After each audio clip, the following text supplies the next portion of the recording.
Hello, everyone. I'm joined here with Kevin Miner. Brett Pinson will be joining us shortly. And welcome to our Kickstarter launch party for Bardstones. This is our second Kickstarter. We just finished up Poe Macabre Master, as Mr. Kevin Miner there successfully completed. So that went very well. And we are now working on this is our first full collaboration under Bardstone, which is really exciting. So excited for that. Yeah. So we are officially live. So you may be asking, how do I contribute? Well, one easy way, bardstone.com. I did put it in the link as well for this, the direct link to the Kickstarter page. But if you go to bardstone.com and then you click on Kickstarter here, this will take you to our Kickstarter page right here. If you just click that, it'll take you straight into the campaign. So you can watch the video here that we talk about it a little bit on, or you can just wait till you get into the Kickstarter itself. And look at that. We speak of him and poof, there he is. We got Brett Pinson joining us in the house. Hey, guys. Hey, Hello. We are officially live. So I Yep. was just showing people they can go to Bardstone. Oh, so glad I put pants on before you went live, you know. I know, we almost caught you. Down. I know I don't have a wide enough lens. Let's see here. So so we're excited. We've got the Kickstarter going. I'll share that screen real quick just so people can see what our Kickstarter looks like. And let me get into the comment section here. Let's see. Say paste. I got to get the link. I'll do that later. I'm doing it in just a bit. But as I was saying, this is our first launch of a Kickstarter for a full collaborative piece for Bardstone, our second Kickstarter in total. There we go. Share. There we go. So here you see the Kickstarter page when you get there. And we already have some donors. Look at this. Whoa. This is awesome. Things are going well already. So we have 4 donations already. We're at $276. So that's exciting. Sweet. Yeah. So I wanted to just go through a little bit, talk about who we are. And if you're looking on Kickstarter, do a search for Crimson Shadows. You can find it that way as well. But I wanted to go down the list here. We got a great team. We got J. Travis Smith, who's not joining us on the stream here, but he handled the pencils. He's got a great background, amazing talent there, and excited to have him on board. And then we got Kevin Miner here. He was handling the inks. And what I'm going to do is scroll to the part where we show everybody's contributions here. This is the little breakdown of the behind the scenes script. My layouts. This was J. Travis Smith's work on page 2, the pencils. Here you can see Kevin's work. I want to talk a little bit about your part, who you are, Kevin, and your part on this project. Yeah, I'm very excited to be able to ink, especially over J. Travis's pencils are just amazing. So it's just been a lot of fun. So I get to enjoy inking and working with the entire team. Seeing Scott's layout, seeing the colors after. So I'm kind of the guy in the middle. So I kind of bring the blacks to life, and I get to play in the shadows like I like to. And I just have a lot of fun. Inking these have been fantastic. It's just it's a great story. It's great artwork, and it's a really rewarding to get to see the before, the after. So I try to bring a little bit of myself into the inks, but I don't have to do a whole lot because the pencils are so tight and just amazing. And then Scott's coloring after, and then Brett's lettering, and it's just it's a fantastic team and a well-rounded product at the end. I mean, it's great to work in an environment or on a project where it actually has very specific steps with different creators. It's the first time I've been able to do that, and it's been a blast. Ooh, we just jumped up one of the did we? Awesome. One of the nice things about this project too is when people donate to Kickstarters, one of the concerns are, what are the risks? Is this project actually going to be completed, and will I receive my reward? Excited to announce we've got some great milestones we've achieved. All 24 pages of it's a 24-page full color book. All 24 pages, pencils and inks are now done. So Jay Travis and Kevin did their part. I've been a little slow. I'm a little behind on colors. Between my computer crashing and I having to redo a couple pages, and then spending this week prepping the Kickstarter, I'm a little behind what I wanted. But even with that, we got like 17 pages done in colors, and the remaining pages I've got flats done, and I'm working on the shading. So those are, I should be done next week on those. So that's good. And then the lettering, poor Brett is stuck waiting for me to finish these pages. So Brett's already finished 12 or 13 pages of letters, and he'll get through the rest pretty quick there once I get those to him. So we're probably 2, maybe 3 weeks out from 100% completion. But so really the risk is minimal at this point on us finishing it, which is really nice. Also, the covers are mostly done. Brett pulled out a quick one there, and because I screwed up on forgetting to invite him on a cover. As I said on Odd Musings, when I was prepping the Kickstarter, I'm putting all of our covers up because I wanted a unique cover from each of us. I'm like, oh crap, I never invited Brett for a cover. So I'm like, hey, fine. So with the short time constraints, we had to, Kevin stepped in and it helped a little bit as far as Brett got the pencils done. Kevin is whipping out the inks and colors, and I thought I would reveal that since we got Brett here. Yeah. Want me to put the big reveal? Sure. All right. Now this is the inks. So right now we're at black and white. The colors still need to be done, but here is the cover. So we still have to add the logo above it there, but love the scene. Looks spectacular.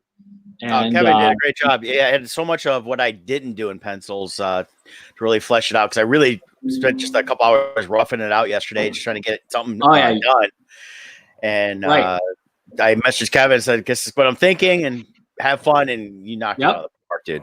It's just, again, it's so much fun to play in the shadows like that, and that's been the joy of the book too. That you really get to have fun as an inker when half the pages are usually black. So it's this will make a great poster also, I think. So great job to the both of you. It's going to be a fine addition. So what I want to show too is so that's going to be one of the covers. It still has to be colored, but let's see. Let me get back to my Kickstarter page because I'll show all the covers we have available, which is really cool. Let's see, Kickstarter. Share. So if I get down to the here's the covers. So one of the things I thought was going to be really cool is, as a project, this is the culmination of all of our different talents and skills coming together. And the covers, I wanted to highlight each of our individual styles, because we do have a very differing style for each and every one of us. Yeah. So each cover gives you each of our unique styles. So you got the unlimited edition, as I call it, for the regular cover. That's mine. We got Kevin's down here, which is the limited edition, printed for 100 copies will be printed of that. Then we got Jay Travis. He did this insane one here, which is amazing. It reveals Dracula in his ultimate form, which will be later in the series. Also, the black and white is going to be a limited edition, but we're going to also have an ultra limited edition, only 30 copies. All the red is going to be red foil. So that's going to look really sharp, I think. Looking forward to seeing that one in person. Then we got Brett's, which we just revealed the black and whites on. That also will be a limited edition for 100 of them. And then last but not least is the sketch cover variant, which you can have an artist draw on. So it gives you a good variety. Yeah. Something for everybody. Yeah. Right. Yeah. So that was very exciting. This whole project's been so fun from beginning to end. So we talked a little bit about Kevin's part in it. Then we got Brett's part, which is up here. So after Kevin, it comes to me. I do the colors. And then Brett does the final graphic layout, design, and lettering. And actually, I'll go to the close-up so you can see it. I love the choices Brett made on this. Want to talk a little bit about how you came about doing this?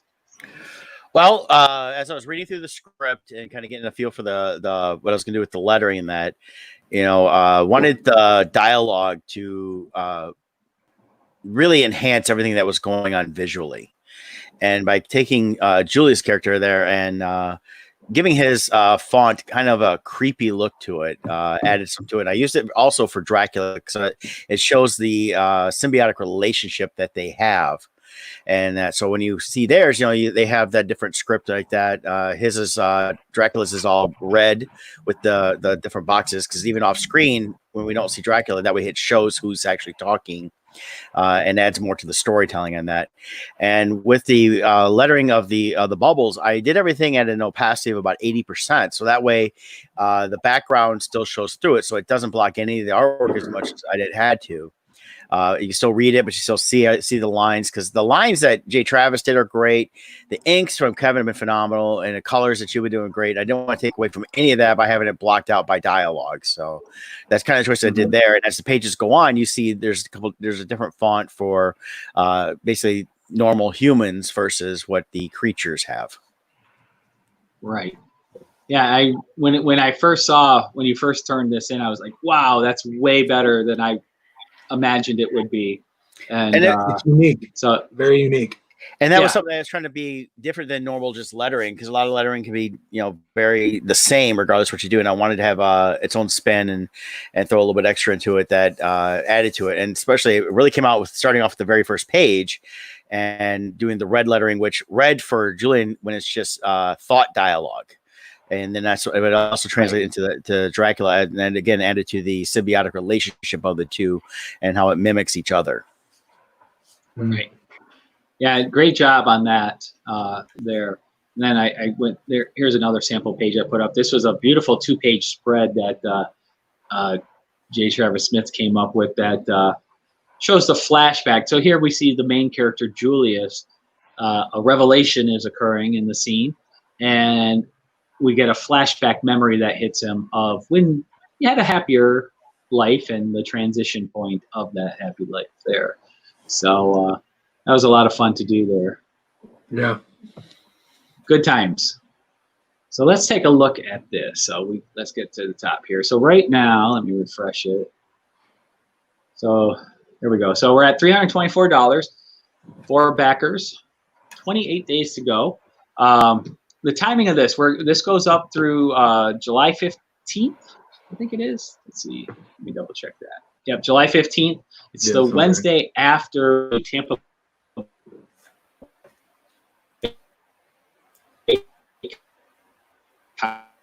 Comic-Con.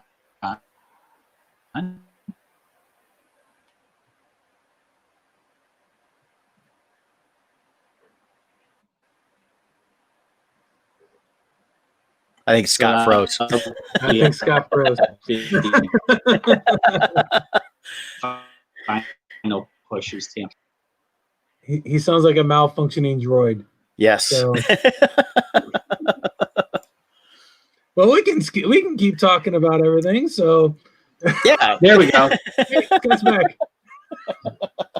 Can you hear me? Yeah, we can hear you. All right. No matter where I go, if I'm at home streaming, there's issues. If I'm at work streaming, there's issues. I don't know. I don't get it. All right, let me get back to sharing that screen. You're technologically dysfunctional, Scott. I know. It doesn't make sense. This is a brand new computer. We got awesome Wi-Fi here, so I don't know what goes on here. All right. I keep saying they're trying to sabotage me. Yes. All right. All right. Can you guys hear me? Yeah, I can hear you. You there? Can you hear us? All right. I really hope this doesn't fall apart on us. I can hear you. So I don't know. Anyways.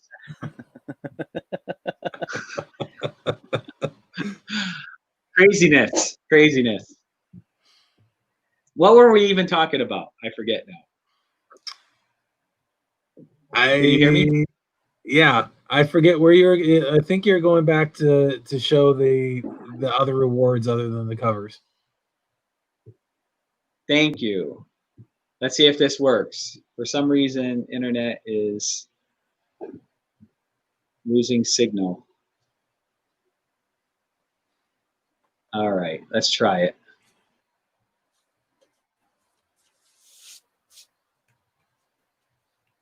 I think he froze again. He must have something in the office, even though they have good Wi-Fi or good internet, is blocking the signal near the computer somewhere. Yeah, I never can tell if he's just playing with us or. No. Let me try this. So I don't know.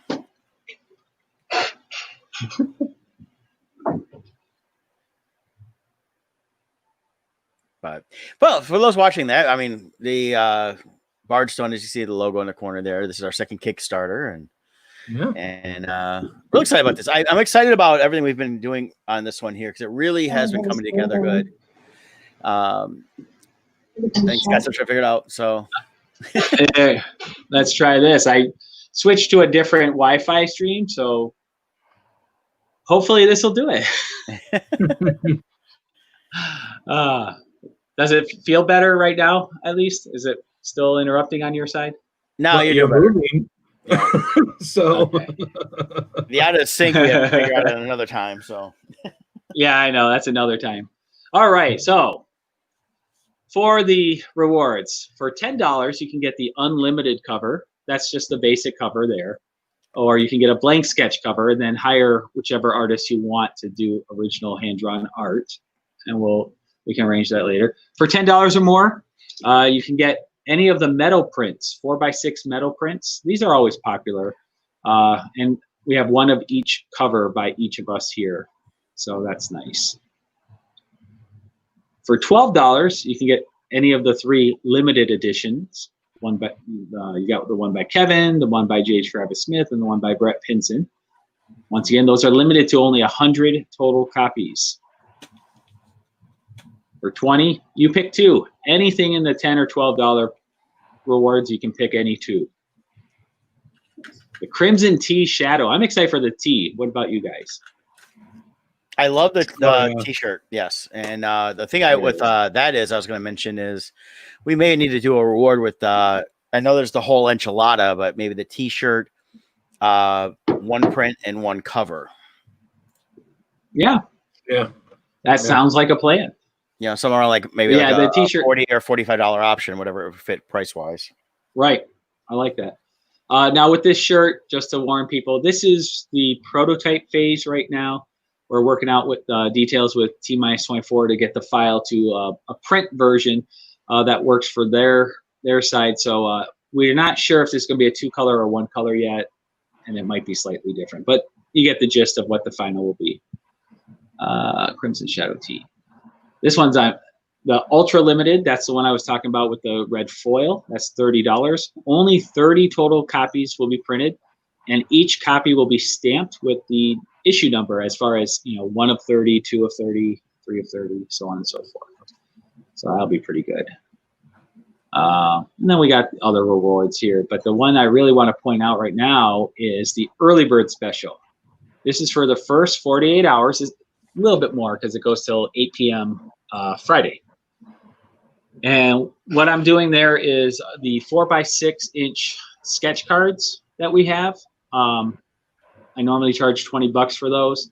I'm throwing that in free for every order of $40 or more. So you spend $40, you get an extra $20 worth of original hand-drawn art. So I'll throw that in as well. So awesome. What else? If you want all 6 covers, that's $75. 120, that's that whole enchilada. You get everything. And then 150 is a retailer's pack. So there's only 2 of those available, but you get a whole bunch of issues and some metal prints and everything else. And then, stealing from my buddy Kevin Meinert, Like literally, I copied and pasted his wording. We got, That's wow, okay. I'm in the comic. Now, what I'm doing with this one is I like the idea of doing these post-credit scenes, kind of like Marvel. You know, typically, I think we talked about this, me and you, Kevin. A lot of times in the comic books, they'll have a page where they show the cover for the next issue. That's kind of like a sneak preview. Yep. Well, to add that one extra page, you're actually adding 2 pages. Right. You know, one sheet of paper has 2 sides. And I'm thinking, well, wait a minute. What if I just do a 2-page mini story instead, introducing who's next? So we got Sherlock Holmes coming in issue 2. So I came up with a quick little 2-page backstory, introduction story that I'll be able to put into the book. And one of the characters, if you buy the $500 reward package, you will be that character. So I thought that would be fun. So in a way, you get to meet Sherlock Holmes. Personally, that's right. Yeah. So that's it in a nutshell for everything there. We're up, here we are. Oh, I'll talk about our goals. So our minimum goal is 2,800. This is a bigger book. It's 24 full color pages, so it costs a little more to print. We got the rewards and everything else we got to cover. So this money is really to cover all of that. The cost of print, the cost to cover Kickstarter fees, the cost of rewards and all of that. So that's the minimum goal. Once we get to that, then we get the stretch goals going, where if no one buys the $500 package, then I will do the 2-page post-credit scene if we hit 3,500. If we hit 4,200, all those prints I have as metal prints, I'm going to create a mini poster set, post it on the Pearl cardstock. So that'll be nice. So every one of $20 or more will get that. And then 5,000 is our third stretch goal, which will upgrade all limited edition covers to a premium glossy stock. Nice. Yeah. So that's the excitement. So we need people to donate, to pledge, join the fun. Yeah. But I don't know, how would you guys describe this book? You guys have read the script and the story and seen the art. What are your guys' thoughts? For me, it's something I would have picked up whether I was involved in it or not. It's history, Jack the Ripper, Dracula, angels, demons, people get their head chopped off, things like that. It's great. I mean, what more can you ask for? That's so awesome. But I mean, honestly, being a big horror fan that I am, make sure I say that right. Yes. You must enunciate when you say that. That's word. Right. Must enunciate that. Yes. Like Scott was saying, when we were in Paris, it was 2 days in, and then I finally realized that all the French thought I was saying I was going to horror conventions in America. Yeah. And someone's like, "You have horror conventions?" I think that was what was her name? Claire. Was it Claire? Yeah. Yeah, Claire. So yeah, she was okay, so for those of you who don't know, there's comic book conventions or Comic-Cons, but then there's horror conventions or horror cons. And as Kevin's telling her, like, oh yeah, I go to horror cons. She's like, finally we realize she's thinking he's saying horror cons. Yeah. She's trying to picture what kind of shows these are. That was so funny. You think they'd be used to it in France, right? But anyways, if I was at the show and I walked by a booth or anywhere or even in a comic shop and saw this book, I'd pick it up. I love it. I love that kind of. I love history. I love. Sherlock Holmes thing in the next issue will be fantastic, but you got Jack the Ripper, you got everything that you'd want. And it's a fantastic book. Yeah, and like I've mentioned too on Indie Volt, and I said it earlier on Odd Musings, the direction of this series is it's a cool time period where we're going to be able to mix in a lot of both fictional and historical figures that existed from that time. So as this story unfolds, we're also going to be able to get like Dr. Jekyll and Mr. Hyde, or Nikolai Tesla, because he was also around at that time, and maybe Frankenstein, and like there's so many cool characters and true history people that existed at the time that we can mix in to make for a really fun universe. Mm-hmm. Yeah. And there's a lot of one-off stories that it helps create, like you said, a universe. The Bardstone collection of retellings of these stories. Right. There's so many fun things and avenues, but beyond the classic monsters that we all know, or Grimm's fairy tales. There's so many fun avenues that this opens up that we really have a great big playground we get to play in here. Right. Yeah, definitely. And how about you, Brett? How was your experience working on this so far? It's been great. This has been a fun story to read. And seeing it from its inception, it makes it even that much more enjoyable. But it's a neat twist on, like I said, several different story types that we've seen from that era. And Victorian era is just a great time period that gets explored still a little bit to this day, but not a lot. You get some of the retelling of like the Dracula story, and once in a while you get like a Jack the Ripper or something like that. But seeing this aspect come about of it, it's like I think it does lead into the start of this universe within Bardstone, and creating more stories and telling more aspects of different things that will play out, even not directly in Crimson Shadows, but if we do other stuff projects that we can take around it. And so I think it's pretty cool about that. I'm excited about that. Yeah. Let's see. I'm going to see if I can get into here and share. I'm going to go into my Dropbox and reveal some other art from some of the other pages, because I've been trying to keep it to like the first 7 pages what I reveal, just because I don't want to give away the story. Right. But at the same time, I do want to. Let's see. I do this. Let's see if I can share that page. Let's remove that and say share. Share. All right. So I want to show some of the other pages too, because the art came out great. And I truly feel, I don't want to speak for everyone else, but I know for myself, I feel the collaboration we did on this truly produced a product that was far better than I could have done on my own. And it just is, it feels like this is a product I feel really proud of putting out. Yeah.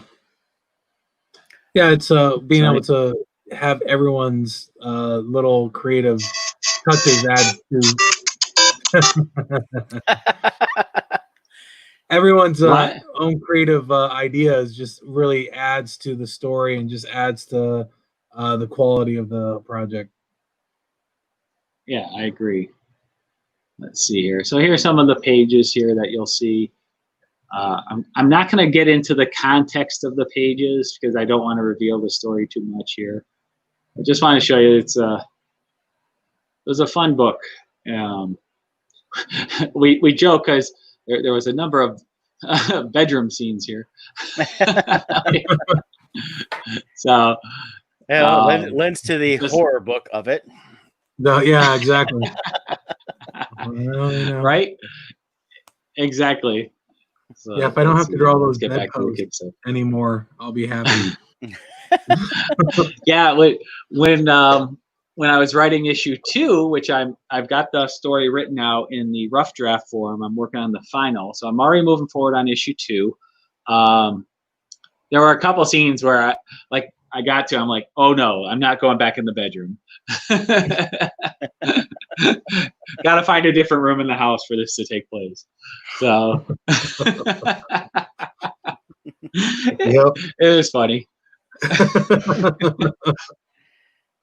But that was the joke. Is like, oh wait, because what happens is the beginning of the book, because you'll find out soon enough, is there's a certain scene that takes place, and then we then go back a year to see, and then we learn the path of what Julius goes on that will eventually end up back to that beginning, which is a year later. So it ended up being in the bedroom. Nothing inappropriate. Just he was laying down a lot. Yeah. He didn't do much. Yeah. Exactly. A lot of remembering, but yeah. Yeah. But we have some good action thrown in, and that's one of the things too I like about this is Kevin is a big horror fan, and right from the bat, you would love the script when I sent it to you. Yeah, it's such an interesting idea. Well, I mean, knowing where everything's going to go after you explain it, it just like I said, if the hook had me immediately, and I know there's a lot of other guys out there like me, people out there like me, that is the same way. Jack the Ripper, vampires, demons, angels, blood, I'm in. You know, it's just a great, interesting take, and it's something unique. And finding something unique with these type of characters isn't easy anymore. A story like this is hard to come by because almost every angle's been investigated, done, redone, rehashed, rebooted, murdered into the ground. So to see and feel like it's something new is very refreshing, and just really looking forward to the entire project to see where it all goes, all the different people that pop up, and gets to figure out what's really happening. So I'm really anxious for everybody to get to read it and get to those last 4 pages. Yes. Yeah, that's the thing too with writing this. I didn't want it to feel like a rehash of something else. And I actually wrote this story about 5 years ago or so, and I actually kind of forgot about it. And I was cleaning out some old computers, and before I threw them out, I would, just verify what's on the hard drives. And I came across a folder of stories I had written, and when I opened it up, I'm like, oh my God, I forgot I actually wrote this. Like, I remembered I had the concept, but I forgot I actually wrote it. So I'm like, this is like and that combined with the BBC Dracula took off. And I feel like, the zombie craze has been dying down. And it's like, I felt like it's time for something new. And it just felt like Dracula was on the rise again. And I thought, this is a great time to reveal this story. Yeah. What do you think? I think it's something, again, it's a brand new take on something that everybody's going to know and love. And like I said, the Dracula series from BBC was amazing. And I think it was a whole new way to tell that story too.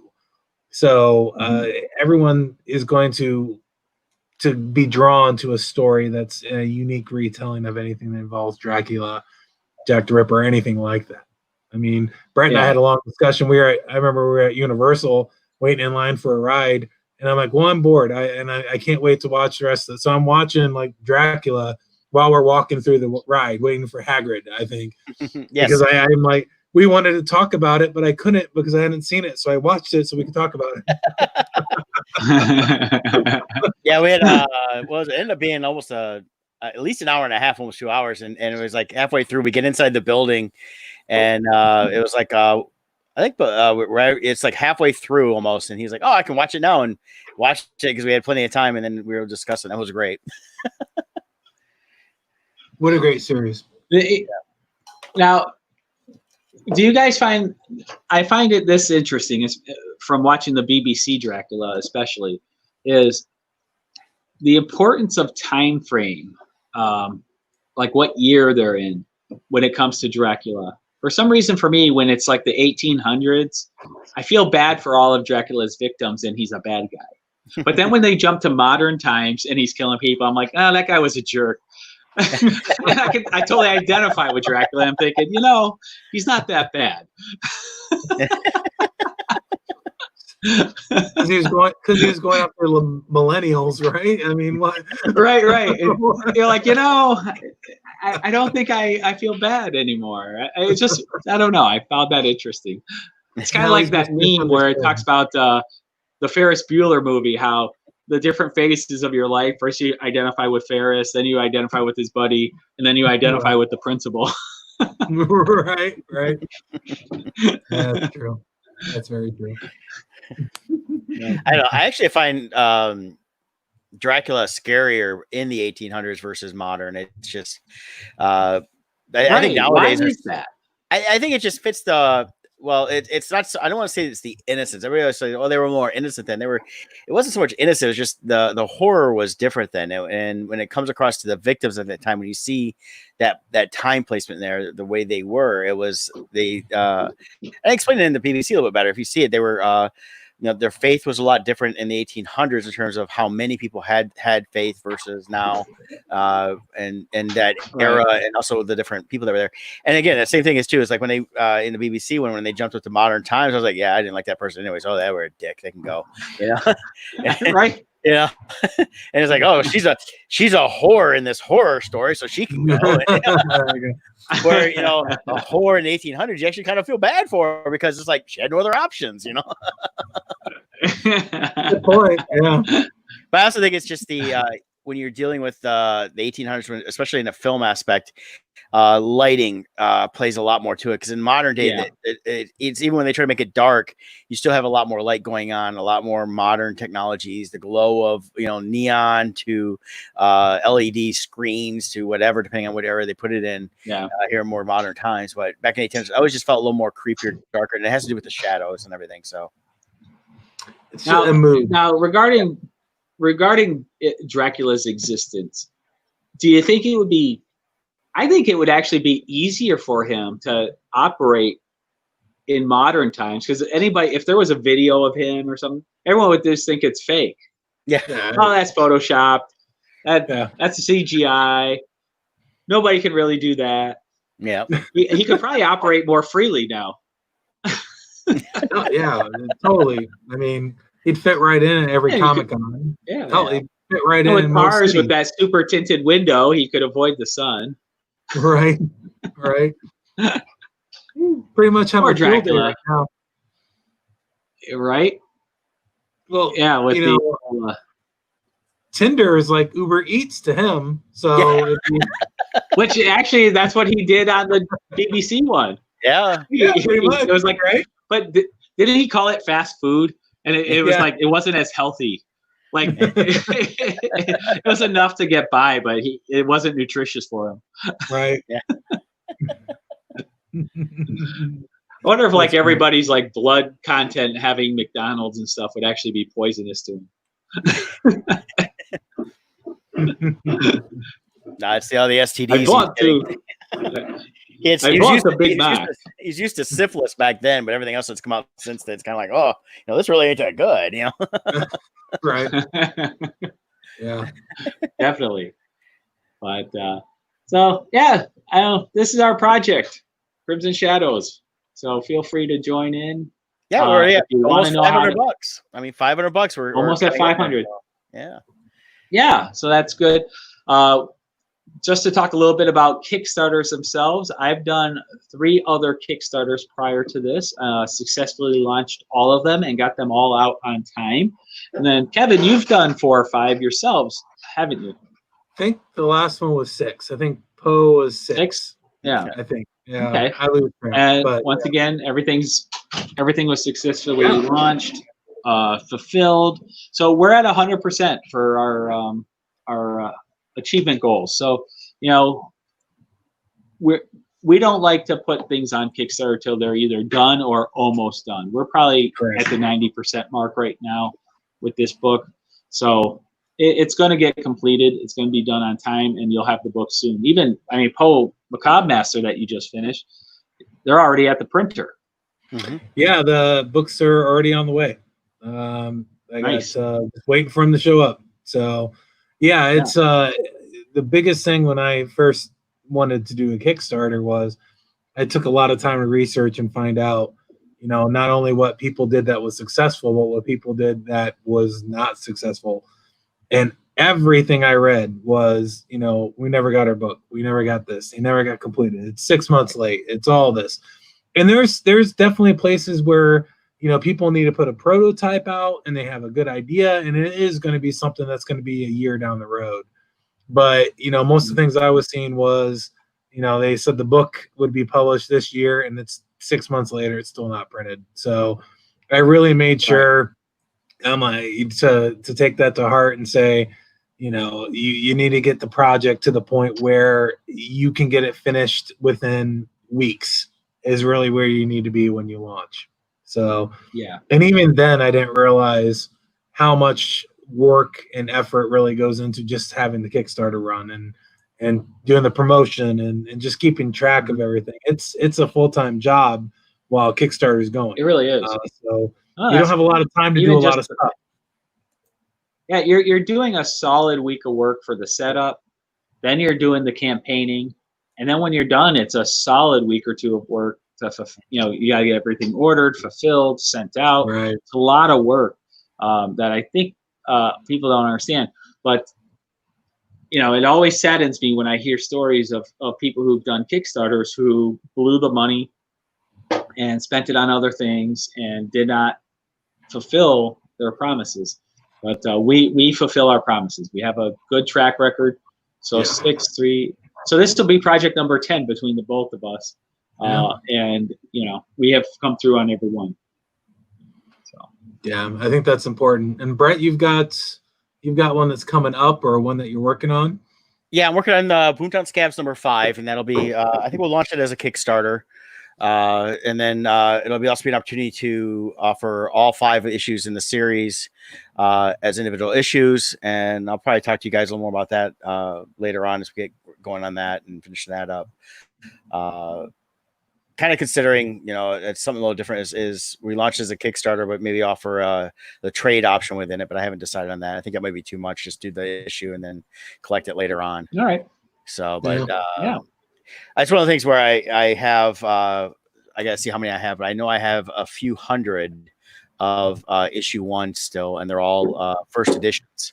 So that would be part of the Kickstarter.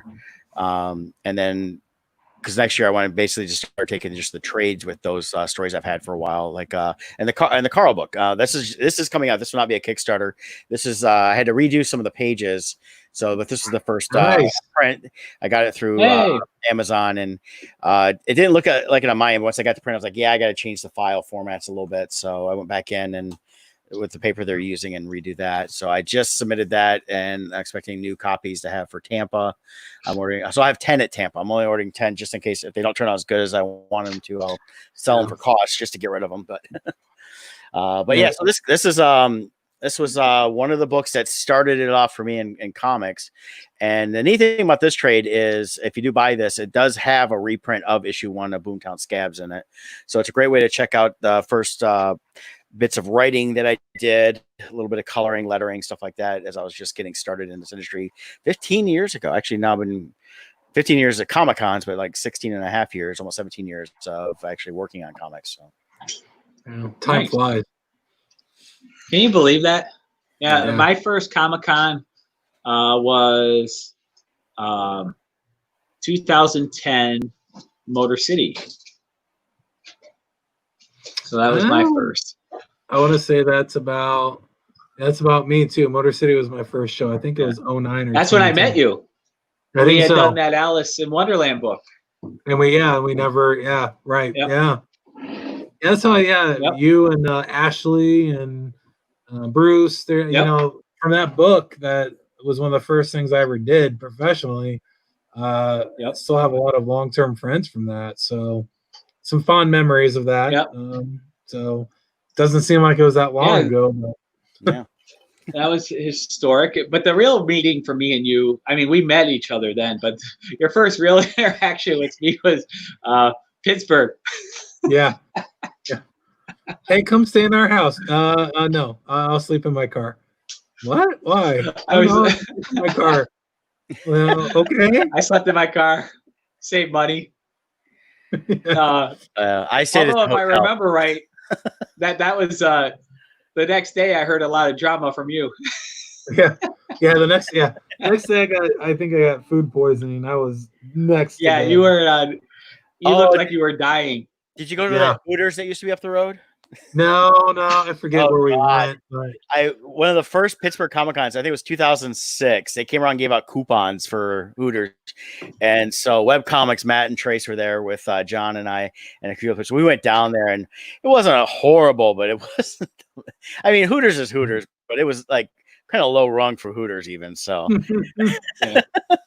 I think that's the worst I've ever felt at a Comic Con. I remember just going to the show and I plopped my head down on the table. Someone would come up, I'd look up, say hi, and then maybe about 3 o'clock, I'm like, I'm finally starting to feel okay. All right, I'm feeling okay, and then the power goes out, and I'm like, you know what? It's just cursed. Yeah. I remember that. Yeah, for that one. Yeah.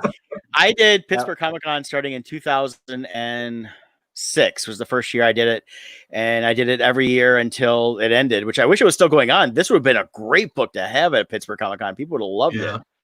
Pittsburgh was the original Pittsburgh Comic Con, as you guys knew it and I knew it. It was great for independent comics, independent artists, and unfortunately, that area got just overrun by shows, and it just like decimated the fan base there. To where I think it's going to take every show disappearing for almost 10 years for it to really recover out there. Yeah, it used to be one of my favorite shows. It's just I like that area. I like the show was always great. The fans were always fantastic. Yeah, it's not technically in Pittsburgh. It was up in Monroeville, which I always loved going there. Well, it's right by the Dawn of the Dead Mall. Come on, it just fit. It was all great, and you really were only about 5-10 minutes from Pittsburgh. I mean, you could hop on and just shoot right into downtown there. Yeah, but Monroeville's a great town.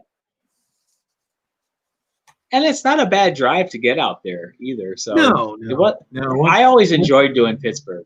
Yeah, until the dark days when Wizard came.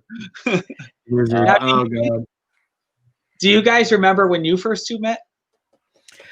I don't remember the exact first time because we chatted so much at different shows here. We just see each other, chat a little bit. I think one of the real times we chatted most, I was Kokomo right after you and Brandy got married. I'd heard you guys got married, and I was kitty corner from you, so I came over and congratulated you, and we chatted just for a few minutes. Our real getting to know each other was Phoenix, is when you come and stay with us. And while we had known each other then, it was like, okay, we've talked. I know you and Scott had traveled, and we had passing, time, stuff like that. But hanging out in Phoenix, I think, really kind of created the friendship that we have to this day, and it just exploded from there. And I think I always knew who you were, because I mean I was doing a lot of Comic Cons before I started setting up. So I remember, I think even that first year or two before I started doing shows, I remember seeing you at shows with Kevin and Mom. I remember Mom. Everyone remembers Mom. I remember her walking because she always would wear the Bone jersey. Is that right? Am I thinking right? What, didn't she always wear a Bone jersey, or what did she always used to wear? She's always just worn her regular T-shirts, or her shirts, stuff like that. So I always wore the baseball jerseys that said Boomtown Press. Okay, yeah. So I think I remembered Mom more than I remembered you. That happens a lot. Everyone remembers Connie. So, me, I met Scott at I think I met you at that first Motor City you did briefly, just kind of in passing, because I go see everybody in around. But I got to know him in Chicago at Paul's non-sports card show. Yep, that was a memorable day. Yes. whole weekend. And then my first time actually staying with you guys, it was that show, like Tony went to the White Castle. Well, that one was the you didn't stay with us there. That was the card show. You actually stayed with us one night before the first Cincinnati Comic Expo, which was a one-day show at Xavier University. That's what it was. That's what I'm thinking of. You're right. But Tony was with us there, wasn't he? Yeah, we had like 8 guys in this room because we went in as cheap as possible. Yes, because I was like, we don't know what happened. I remember Tony being very proud of, like, 3 hours later, the bathroom was still destroyed when we got back. Yeah. He was very proud of that. Yeah, that was towards the end of limiting who stayed with me at that point. Yes. Yeah. Same here. That's when I was like, well, it's hard. I mean, especially when you're starting out, it's expensive doing shows. A lot of fans don't realize how much money we spend to be there, between travel costs, hotels, food, table. So a lot of times especially when you're new, Kevin knows, like, how many times did we stay with Terry?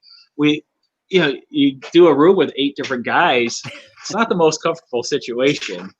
Yeah. Eventually you get to the point where on the floor and right. you want to be able to sleep. So yeah. Well, that's it. You get to the point where you're making enough money that you say, you know what, I need my rest so I can be on game to sell and talk to people.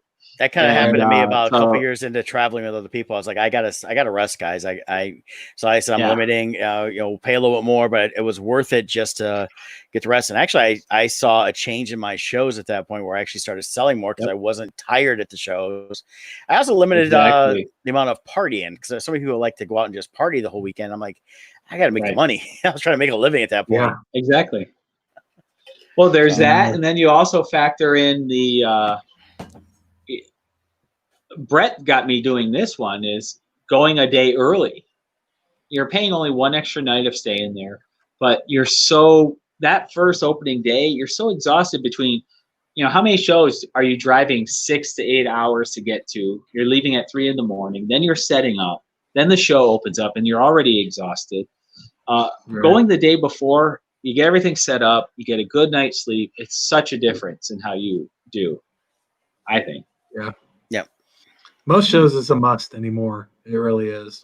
So again, most shows are starting at like you said, 10 a.m., noon.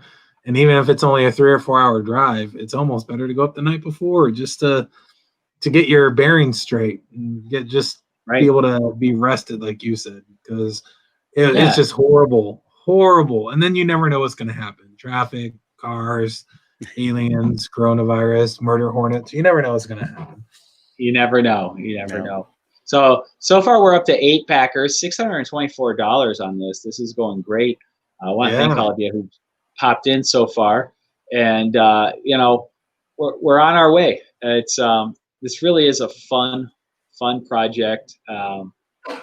I look forward to being able to talk about the actual story with people after they read it, and get their input on what they like. But this I mean, I don't want to brag, but I feel like we really put out something that the quality is there and equals anything else out there right now. Agreed.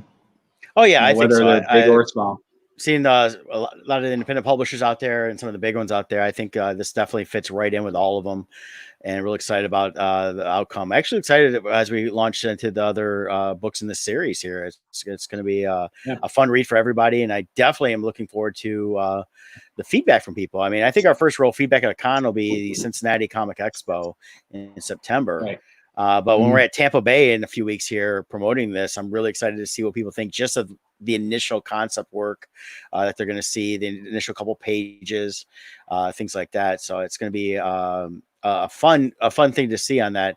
Having collaborated with other people before, I always enjoy that because I like seeing what everybody brings with their own skills. And then a lot of I've done the writing, and a lot of times I'll just the coloring and lettering, but seeing what people do with the pencils and inks and to what I wrote as a story. I think the same thing you said, Scott, is they take it in a direction you didn't necessarily think of, and it's not how you would have done it if you're doing it yourself, but it added so much to what you brought in, but it didn't take away from anything you did before that. Right. Here, I can share this too. Let me get to this page here to share this real. This is a little bit behind the scenes I'll show. Let's see. Remove, stop, share. So this gets into some of the concepts when I was first designing the characters. Share. So I was trying to come up with the look of these vampires and how malnourished they're going to be. So this is when they get to like their final stages. And then up here, you also see, where is it here? Up here, there's the Nemesis of Neglect, the illustration is called. It's from the Jack the Ripper time. This was a actual illustration published in the paper what they thought Jack the Ripper looked like. So I was kind of using that as my inspiration, combined with, you know, having this horribly malnourished look with the top hat. And then this was my initial concept of Julius with when he was healthy versus when he was ill, and turned by Dracula. So this kind of gets into my original thought process, and then working with others and getting their input, you can see how things moved along and developed into what we have. That's one of the Dracula designs. Now, we didn't use this design, but this character I'm still keeping in the back burner. He's going to be in issue 2 as one of Dracula's generals, so to speak. I don't quite have a title yet for him. But it's been really fun working on this. Oh, yeah, right. It's always fun playing with monsters. Oh, yeah. Right. I'm excited about that. I'm excited what we can do from going forward. Like you said, we've got a nice little play box, playground here to play in as we grow the Crimson Shadows. Heck, even a little bit in the Poe. So yeah. Yep, and just to remind people, Poe Macabre Master, that was issue 1 of a 3-issue series Kevin is doing. Kevin, what's your progress on Poe? For issue 2. But you got it. Did you have it written? Yeah, actually I have. It's actually half done. I have all the stories and the layouts for the entire second and most of the third issue, actually, for what I want the stories to be and how I want them to go. So I just kind of put everything on the back burner to finish up issue 1 and Crimson Shadows, and then I'll dive back into that. But issue 2 is coming along really well. Once I can devote some more time to that, it shouldn't take too much longer to wrap that up. It's going to have a nice story in it by Jay Fife, our good friend's going to do Annabelle Lee, which actually is done. And cool. I did finish coloring that. I'm going to do we're going to have a cover for the book by Sean Forney, our good friend. I'm going to, Brett is going to write a 4-page story for the book. And that's the last one for the book. So once that's done, I'll illustrate and color that, and we'll have a completed second issue. Then the third issue is fairly laid out and is going to have my favorite story of all of them, and that's the Mask of the Red Death. So I'm really looking forward to that. I got to squeeze the story a little bit. It's still a little bulky, right. but it's been a lot of fun. What's really nice about the way we're approaching this is we're keeping it moving.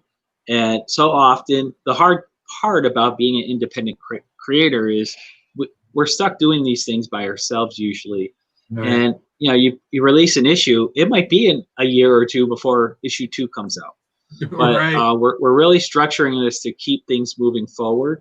So if you really love issue 1, you're not going to have to wait a year for issue 2. We're going to keep producing and getting these out, so that you're not, 5 years later asking, when are you going to finish that book? Right. Yeah, I wanted to make sure I had the end game always in sight. So I always wanted to be able to put it out, even if I was doing 100% by myself. I wanted to have in 1 year, like each quarter, to be able to release an issue and then collection. That was really my goal. So I'm easily on that track, and then mixing in everything else with Bardstone. So it'll be a nice amount of content coming out in the next 12 months between all of our different collections of books and ideas. Right. So we're hitting the hour mark. So I just want to recap really fast. So how do you find us? You can go on Kickstarter, do a search for Crimson Shadows, or go to bardstone.com, click our Kickstarter page, and we have a link in there. But what I really want to highlight is the early bird special. If you do $40 or more, you get a free 4x6 hand-drawn original sketch card by me, featuring a character of my choice from the book. It'll be in grayscale marker and ink. And those I typically charge about $20 for. So you're getting a good value there. Plus, the rest of it is you get to choose any 4 combination of the $10 or $12 reward. So if you want 1 book and 3 medals, 4 medals, 4 covers, you choose. It's whatever combination you want. So that's good until 8 p.m. Friday. So you can take advantage of that. And then and you can go through and watch everything again if you want there, or just scroll through our Kickstarter page to find out for sure. So there we have it, folks. Any parting words from Kevin and Brett? Nah, just anybody out there, if you're a horror fan, not a horror fan, but horror. Actually, if you're a horror fan, there's horrors in this too. But the horror fan, you're gonna want to pick this book up because take it from someone that loves the genre. It's a great book, and it's just tons of fun. And I can't wait to see what happens in issue number 2 because Scott won't let me read the script yet. So, and you truly aren't. You're not just saying that because you're on the book. Before I even talked about having you on the book, you read the script. I just asked you to read it just to get your input because I respect your opinion on the horror topic, and you absolutely loved it. And yeah. if I remember, I think you asked me if you could be part of the book. Yeah, I'm like, hey, because of the script. Hey, I want to do this. This is awesome. It's something I wanted to be part of because I again, if you read a story that you really like and you're really into, it's less of a job. It's definitely more of a passion, and it definitely is that. It's this book's been a passion. It's been a great creative outlet, and I'm really looking forward to the rest of the issues. Yeah, my original plan was to have Jay Travis on pencils, and I was going to do everything else. And then when you offered, I was like, well, that's even better. And so you joined the team, and then we were able to get Brett into it also.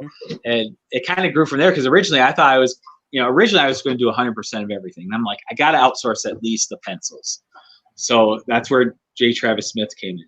And then the rest, because of the script and everything else, you guys got on board and really made it so much better than I imagined. So I thank both of you for being part of it. And it's been a real pleasure making this. And I know for me, I mean, what is this? About 3 months total from beginning to now, I think, from when we started. Which really isn't bad when you think about it. Especially for an indie comic. Yeah. Right. That's really the speed of even the big, Marvels and DCs. They typically, the penciler is a month, then the inker is a month, colorist.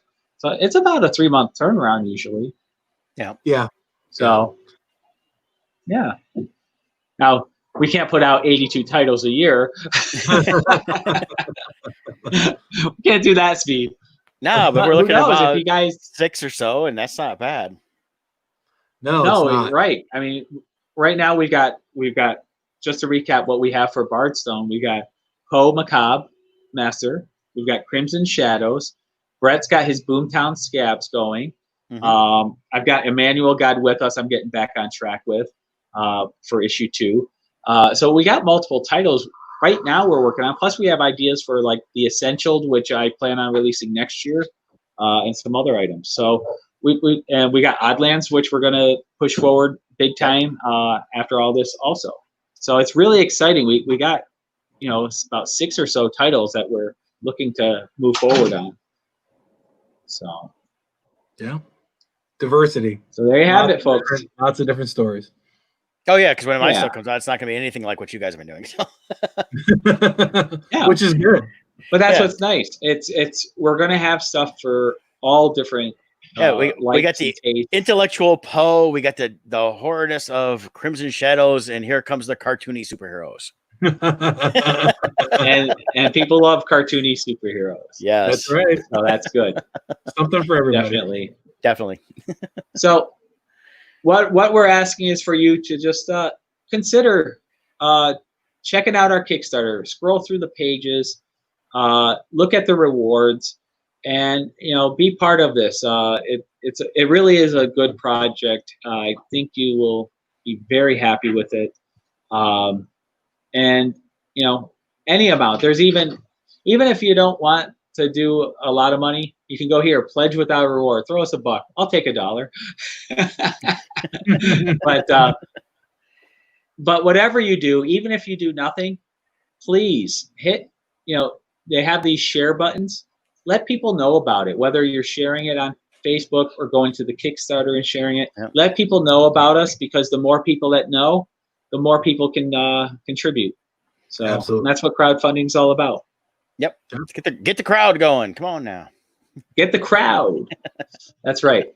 So there we have it. So thank you guys for joining me on this official launch party. I feel good about where we're at. We hit the $624 mark in just an hour.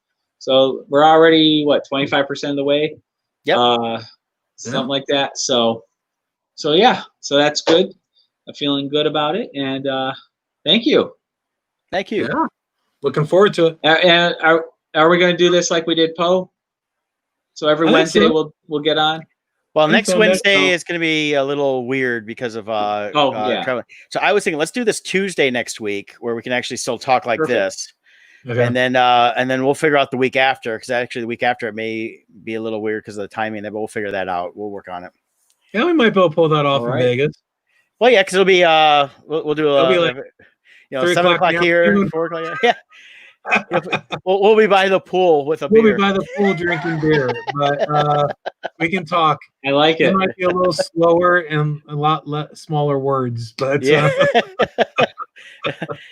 be like, what was that? Well, they had those good daiquiris by the pool, didn't they? They do. They always do. So strawberry daiquiris around. That's my favorite line. I remember the first year I was at South Point, I'm at the pool, and this nice lady comes by and says, Would you like a drink? And she looks at my wife and I, and I'm like, yeah, bring me 2 daiquiris. And she's like, thanks. And I'm like, oh, wait, honey, you want one too? That waitress thought it was the 3 thing in the world. And she brought us 3 because she thought I was serious. So I had to drink 2. So, you had to. I had to. But they're like $1.50 or something like that. They're really cheap. Yeah, it's ridiculous. You can't not drink while you're there. So, and it's like this much of the daiquiri mix and this much of the alcohol. Right. It makes you thirsty. Oh yes, yes it does. Right. Cool. Hey, everybody can join us next time. Support the Kickstarter. That's right. So go to Crimson Shadows, and we'll look for you there. Take care, everybody. Bye, guys. Bye. Bye.